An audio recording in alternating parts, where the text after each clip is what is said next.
La próxima vez que mires por la ventanilla de un avión comercial a 11.000 metros de altura, fíjate en algo que casi nadie nota. El paisaje se desliza bajo tus pies a una velocidad que parece impresionante.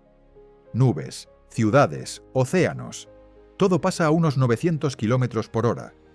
Y sin embargo, ese número lleva prácticamente igual desde hace más de 60 años.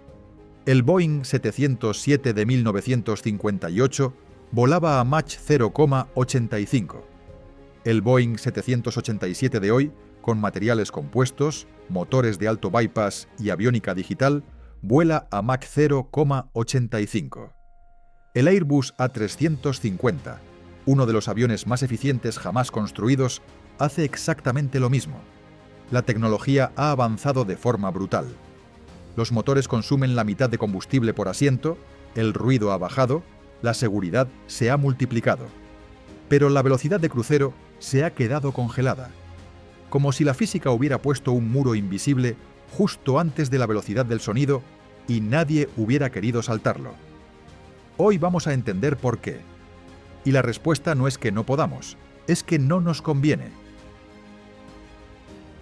Imagina que estás conduciendo por una autopista perfectamente recta.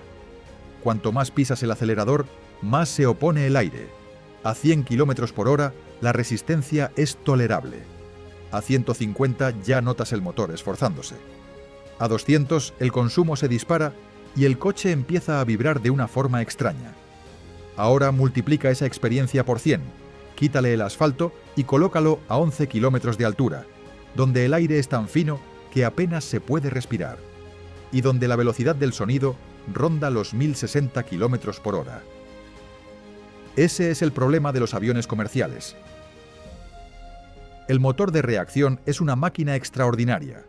Absorbe aire, lo comprime, le inyecta queroseno, lo quema y expulsa gases a enorme velocidad.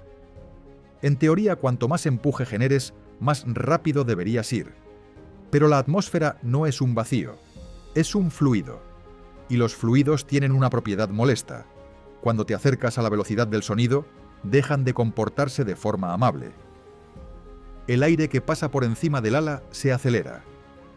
Aunque el avión vaya a Mach 0,85, en la parte superior del perfil, alar, esa corriente local puede alcanzar Mach 1. Aparecen ondas de choque, pequeñas barreras invisibles de aire comprimido. Y esas ondas generan un tipo de resistencia que los ingenieros llaman arrastre de onda o wave drag. Es como si de repente el avión tuviera que empujar no solo el aire que tiene delante, sino una pared de aire densificado que se forma encima de sus propias alas. El arrastre no sube de forma lineal, sube de forma brutal. Un pequeño aumento de velocidad cerca de esa zona puede disparar el consumo de combustible de manera desproporcionada. La paradoja es clara. Para volar solo un poco más rápido, el avión necesita mucho más empuje.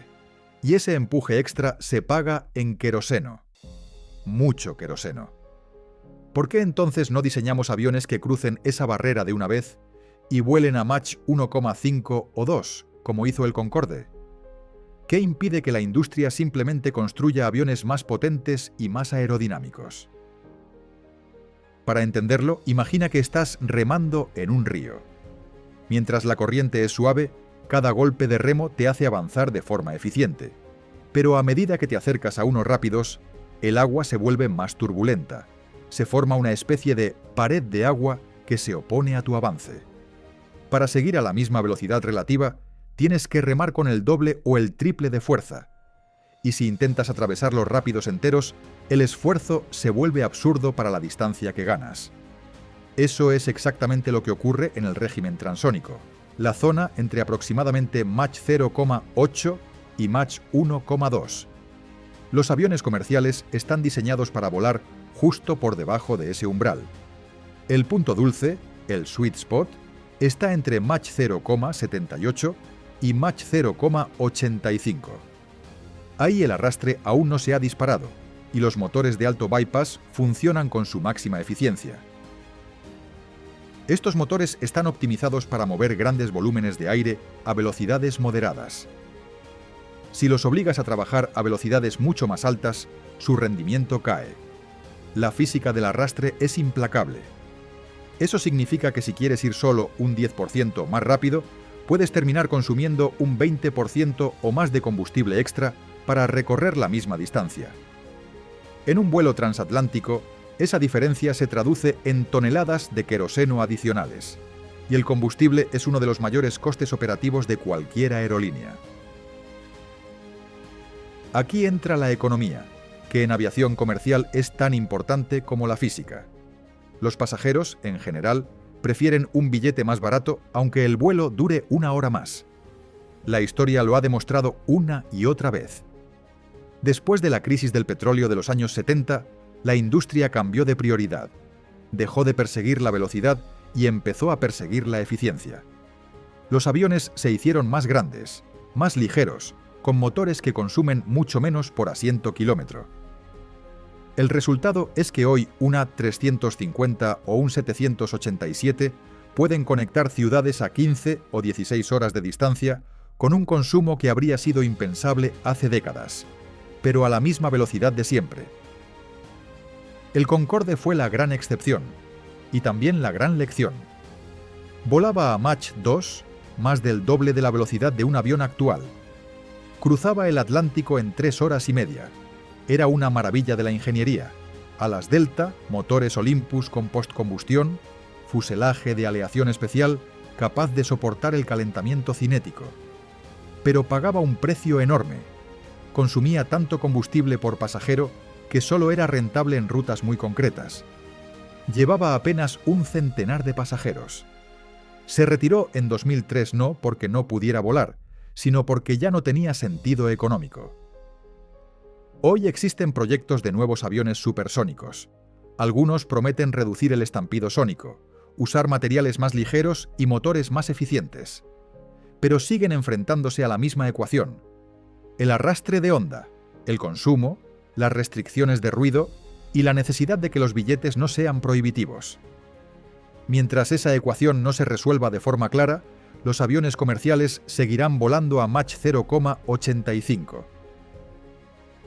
Y aún hay más limitaciones. A velocidades más altas aparece el calentamiento cinético. El rozamiento del aire eleva la temperatura de la estructura. Los materiales actuales de los aviones comerciales no están pensados para soportar de forma continua esas temperaturas sin aumentar el peso. También están los límites estructurales. Cada avión tiene una velocidad máxima operativa más allá de la cual el control y la integridad del fuselaje se ven comprometidos. Y por supuesto está la gestión del tráfico aéreo y la seguridad. Volar más cerca de Mach 1 reduce los márgenes de maniobra. Todo esto no significa que la velocidad no importe. En algunos vuelos, cuando hay retrasos o vientos favorables, los pilotos pueden aumentar un poco el Mach de crucero, pero siempre dentro de un margen estrecho, porque el coste de ir más rápido casi nunca compensa el tiempo ganado. La ingeniería del aire no busca la solución más espectacular, busca la solución más eficiente. Y la eficiencia, a día de hoy, sigue estando justo debajo de la barrera del sonido. La próxima vez que estés a bordo y mires el mapa de la pantalla, recuerda esto. Esos 900 km por hora no son una limitación tecnológica. Son el resultado de un equilibrio delicado entre física, termodinámica y economía. El avión está volando exactamente donde el arrastre aún es manejable, donde los motores entregan su mejor rendimiento y donde el coste por pasajero sigue siendo asumible. Es el triunfo de la eficiencia sobre la fuerza bruta. La velocidad a la que vuelas hoy en día no es un accidente ni un símbolo de estancamiento. Es el punto dulce matemático de la aviación comercial. Y ahora quiero saber tu opinión. ¿Crees que algún día veremos de nuevo aviones supersónicos comerciales a precios accesibles? ¿O piensas que el Mach 0,85 es el punto definitivo de equilibrio? Déjame tu punto de vista en los comentarios. Soy Ingeniería del Aire. Nos vemos en el próximo vuelo.